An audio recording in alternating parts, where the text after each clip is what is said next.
Hey, what's going on, internet? This is Josh Noel from SonduckFilm. Now, if you have not watched our short film Wraith yet, please be sure to do so before watching this video, because we're going to be breaking down everything that went into this film, from the budget to the crew and even to the equipment. I'm going to break this film down completely and share the entire production experience with you.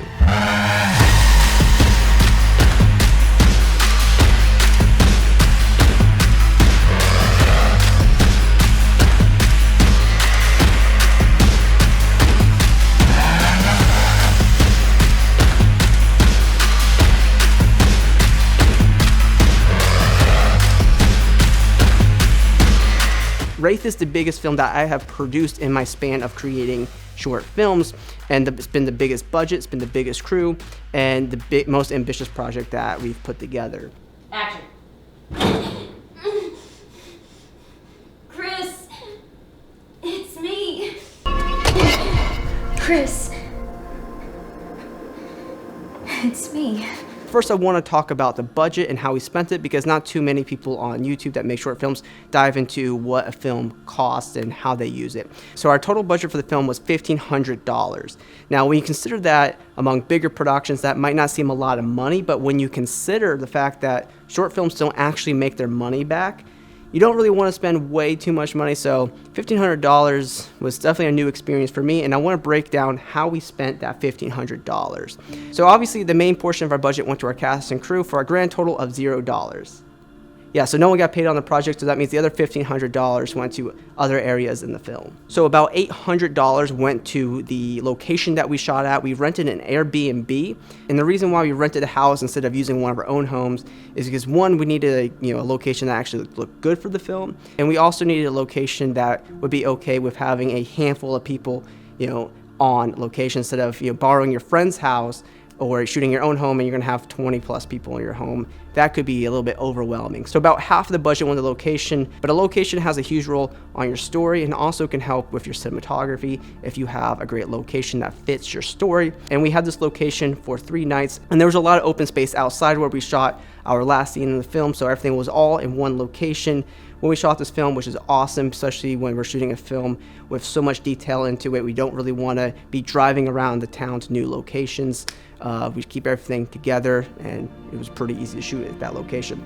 So the second biggest item on our budget was food, and we spent about $400 on food, $300 directly on breakfast, lunch, and dinner. So mostly for breakfast and lunch, we got sandwiches and subs from Publix, and then for dinner, we just did pizza, which is pretty typical for filmmakers. And then for the other $100 of our $400 food budget, we had a bunch of snacks and drinks and whatnot.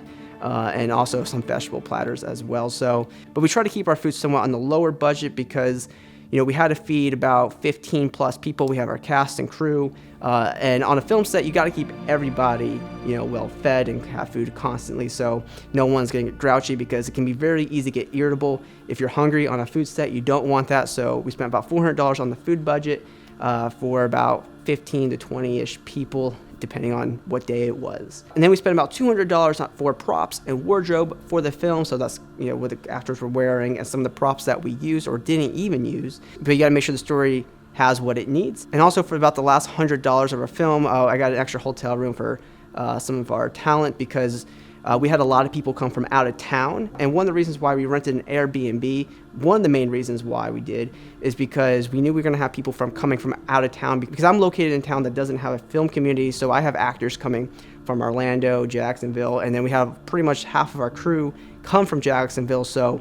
we had all the crew and some of the cast stay at the Airbnb, but it wasn't large enough to hold everyone, so I had to go and rent an extra room for some of our talent. So that was the final end of our budget. So now let's talk about everyone's favorite part of making a film, which is the camera or the gear. So we shot this film on the Ursa Mini Pro along with Rokinon and L-series lenses. We also have a few shots on a gimbal with the GH5. I'm not going to touch the camera at all. Touch, touch, touch.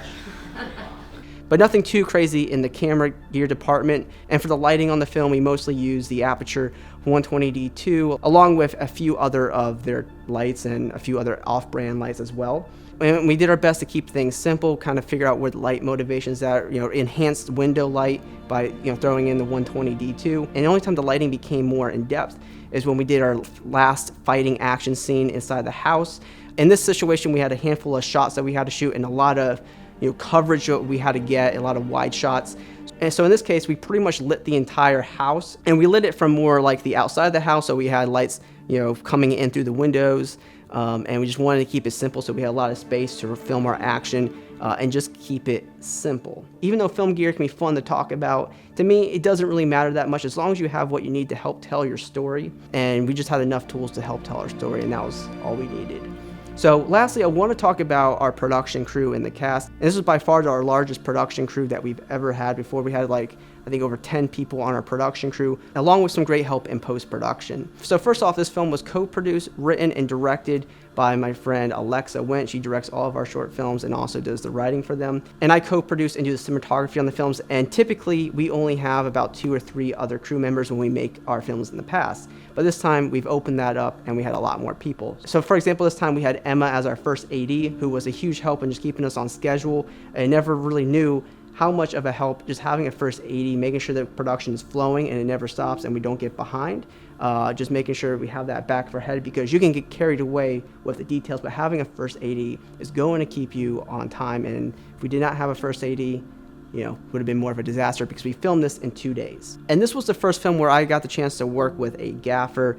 And usually in the past, as a cinematographer, on a very small crew, I'm the one that has to figure out where the light's going to go, what the lighting setup is going to be. But this time it was so much different. This time I really got to just focus in on the composition, where Jason, who was our gaffer, played a tremendous role in lighting. So for example, we just talked about the mood and he knew exactly where the lights were going to go. So having a gaffer this time around was just a tremendous time saver, and also took off a lot of stress on my part, because I'm not worried about whether the lighting is going to get set up or exactly where the lights specifically need to go. I'm not having to tell a grip where that needs to go, because I had Jason, who knew exactly what to do with lighting, where it went. And he was also able to communicate that to some of our other production members, like Joseph, who was our key grip, and along with our very versatile PA, Elliot. A reddish color.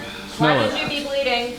Smells like ravioli. So I highly recommend having a gaffer for your cinematographer when you're producing your short film, if you can have someone like that on set. And then we had a few other great people on set. Keelan Moffitt for sound, who actually is specializing in sound. And we had Jordan as our first AC on set that made sure the shots that we were in focus, and saved a tremendous time on my part, because typically in the past I'm the one changing lenses because I'm a cinematographer and I didn't have anyone working in part of the camera department. So having a first AC was a huge help. And also having Keelan, who really knew what they were doing with sound. They knew exactly where they needed to be, and the communication was great. And really the main reason why you want to work with people that are very experienced in specific positions is because not only do they know what they're doing, but also the communication is amazing. Because when you work with people who are your friends or are just starting off, the communication is usually just coming from you. You're the ones like, hey, can you come over here and put the mic down a little bit lower?